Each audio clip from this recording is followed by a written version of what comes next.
अर्चना कौशिक लिखती हैं, नमन गुरुजी। जीवंतता को महसूस करने में पहले शरीर की संवेदनाओं की ओर ध्यान जाता है, फिर एक निरंतर ध्वनि सुनाई देती है जिसका कोई उद्गम बिंदु नहीं मिलता, सन्नाटे में झींगुर जैसी। कभी शीतल चांदनी में पेड़ों की शाखाएं भी दिखती हैं, कभी विचार मुझसे अलग चलते दिखते हैं। एक उपस्थिति का एहसास और शरीर का बोध हल्का हो जाता है। फिर एक प्रश्न उभरता है कि ये कौन देख रहा है, सुन रहा है, और उपस्थिति में कुछ पल गुम हो जाना होता है। फिर वापस खींच ली जाती हूं। क्या ये कल्पना है? कुछ कहें प्रभु। अर्चना जी, कल्पना बुरी चीज नहीं होती है। जब कहा जाता है कि ये कल्पना है, ये कल्पना से प्रकट हुआ है, तो लोगों को लगता है अच्छा तो ये कुछ बुरा है। नहीं, कल्पना भी हमारे लिए बहुत कुछ करती है। जैसे भावना हमारे भीतर एक अंतर्निहित शक्ति है, वैसे ही कल्पना भी एक अंतर्निहित शक्ति है। तो कल्पनाएं तो आती हैं, कल्पनाएं अपने ढंग से अपना काम करती हैं। हाँ, जीवंतता को जब अनुभव करते हैं और हम अपने स्रोत की तरफ जब खींचे जाने लगते हैं, तो हमारा मन तमाम पुरानी चीज़ों से मुक्त होता है और कुछ नया हमारे सामने लेकर आता है। अब उस नए के आने में हमारे शरीर मन की जो कंडीशनिंग है, उसके हिसाब से बहुत कुछ होता है। ये झींगुर की आवाज़, ये बांसुरी, मृदंग और पता नहीं क्या क्या, बहुत तरह की आवाज़ें लोग सुनते हैं। अब वो सोचते हैं क्या वो वास्तविक है? नहीं, वो मन के द्वारा ही रची गई एक काल्पनिक ध्वनि है। जो दृश्य और बाकी चीजें हैं वो भी कल्पना से ही रची गई हैं। लेकिन क्यों? मन क्यों उनको रच रहा है? मन हमारे लिए एक नई पृष्ठभूमि का निर्माण कर रहा है। हमने एक चिर परिचित पृष्ठभूमि से जीवन जिया है, जो नोन हमारा ढांचा था, और अब हम उस नोन ढांचे से हट रहे हैं। तो हमारा मन जिन चीज़ों को सुखद, प्रीतिकर, बड़ा ही अच्छा मानता रहा है, उन चीज़ों को निर्मित करता है। क्योंकि हमारी जो आदत है वो इस फॉर्म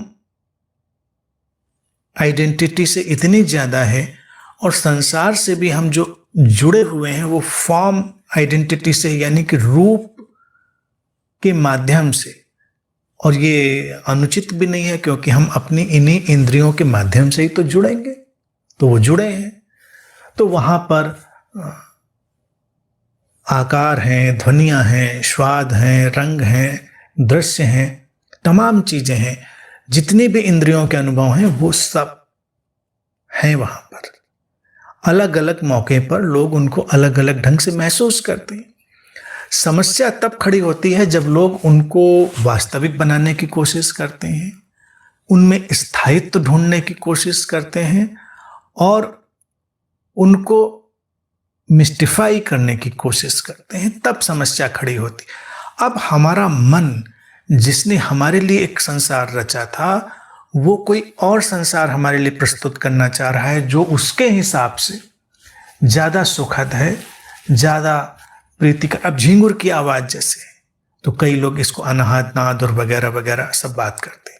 उसमें तो नाद में जाएंगे तो वो, जैसे मैंने नाम लिए, सब बादल, गरजना, पायल की आवाज़, मृदंग और बहुत सारे नादों का वर्णन करते हैं। वो आते हैं, ऐसा नहीं, लोगों ने तो बड़ी कैटेगराइज करी है, लिस्टिंग करी है कि ऐसे नाद आते। नहीं, हमारे कानों ने सुना है और उनको वो चीज़ें एसोसिएट हो गई हैं कि कुछ खास स्थितियों में कुछ एसोसिएशन पैदा होता है, जिसको कहते हैं लॉ ऑफ एसोसिएशन, साहचर्य का नियम।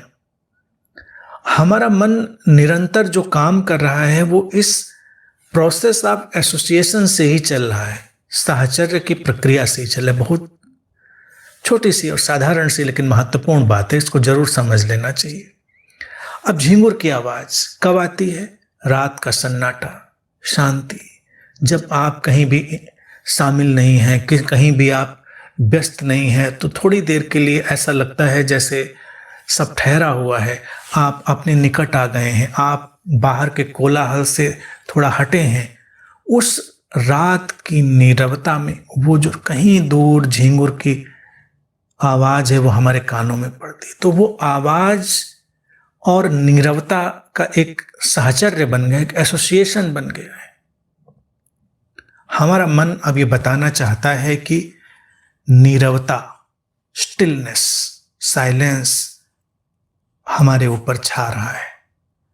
तो उस स्टिलनेस और साइलेंस को बताने के लिए उसकी अपनी एक इमेज प्रोसेस है, उसकी एक छवि बनाने की प्रक्रिया उसमें ऐसा आ गया।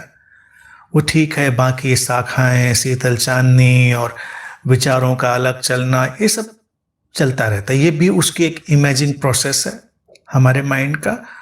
शरीर का बोध हल्का हो जाता है, निश्चित हो जाता है, शरीर का बोध कई बार मिट भी जाता है, जिसको हम विदेह स्थिति कहते हैं, वो विदेह स्थिति भी आ जाती है, क्योंकि जैसे हम जीवंतता में जाते हैं अपनी, हम स्रोत की तरफ मुड़ने लगते हैं, हम उस सोर्स की तरफ खींच लिए जाते हैं।